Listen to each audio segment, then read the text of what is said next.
Showing no mercy even while school exams are going on, 66 Khari Border structures have been demolished, while 3 more managed to obtain stay order. A religious structure, however, was left untouched. While the law was upheld, humanity was a casualty. In a well-crafted display of man and machinery, the Deputy Collector in charge of demolitions, Johnson Fernandez, executed the demolition of illegal structures on the foreshore area belonging to the Mormugao Port Trust. Around 297 structures have managed to obtain a stay order on their demolition. More than 100 workers and officers drawn from the PWD, water supply, electricity and the Mormugao municipality demolished these structures as over 350 policemen and officers supported by 100 CISF Jawans saw to it that no untoward incident happened. Dwelling on the essence of the demolition, Deputy Collector Mormugao gave us details at the start of the demolition. This has been divided into three zones, and each zone has got a magistrate and along with the force for demolition. There was a huge police bandobast as Section 144 was in place since Wednesday night. The Superintendent of Police South Goa, who himself oversaw the operations, told us about the security arrangements made. आम्ही जवळजवळ 350 police हाडलेले आणि आमकां मदत CISF घातली. सगळे डिस्ट्रिक्टाचे police हाडलेले, south Goa डिस्ट्रिक्टाचे. आमचेकडे IRB असले, आमचेकडे central पुलाचे असले, आमचेकडे home guard असले आणि लेडीज पोलीस असले. He further said he did not expect any law and order problems. आम्ही as per High Court order and demolition करता. आम्ही काहीच incident expect करी. But while the law was upheld, humanity was a casualty.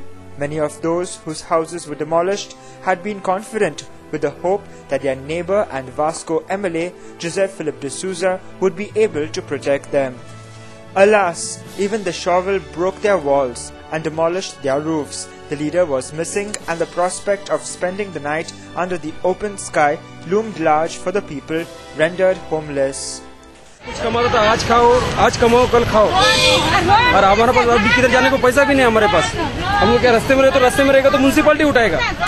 The sense of betrayal by the state government was evident everywhere, as there was anger and sadness amongst the local residents who wondered why the state government did nothing to help them. Their elected representatives in the Legislative Assembly too did not do much for them. A local councillor told us about the sorry state of the displaced persons. आमकां कोणाचो आदार ना जाला हुंच्याच government लेवलाचो. आमचो आयज लोक रस्त्यार Paulo, गॅसी सामणा बामणा घेवन खूंय वयतलो. SSC एग्जामी कितकोन ती आन्सर करतलो भुरगीं आयज रस्त्यार रावन. फाल्यां फर्स्ट पेपर तेंचे आयज आमची लोकांची चुरचुरे. जायते कडेन आमी आयकलें की आमी OBCन पडटाय म्हणून, आनी OBCची घरां आनी जाव दवरपाचें आनी हें तें आयज मोडटाय. हांव आयज आमच्या सरकारा इंतरपा कोत्ता, हे काँग्रेस सरकार चलयताय तेंकां की आनी गोंयान खूंय इल्लीगल ना, फकत गरीब फिशरमॅनूच तुमकां मेवले. Thursday's demolition is not the final one. The possibility of more demolition still hangs over those who escaped, this time with the Municipal Administration Tribunal granting them stay. Next time there won't be any other appellant authority which would bail them out of possible evacuation. Meanwhile, the Vasco fishermen shut their business on the demolition day to extend their support to the victims of demolition. बाजार बंद, आमगे बोटकारांनी आमकां बाजार तेणी बंद कर म्हणला, आमी बाजार बंद केला. खूंय जाल्यार तेणी घरां आमकां जागा तेणी आमकां दिवचो, आनी बोन्यो लावपा तेणी आमकां थिंगा जागा दिवचो.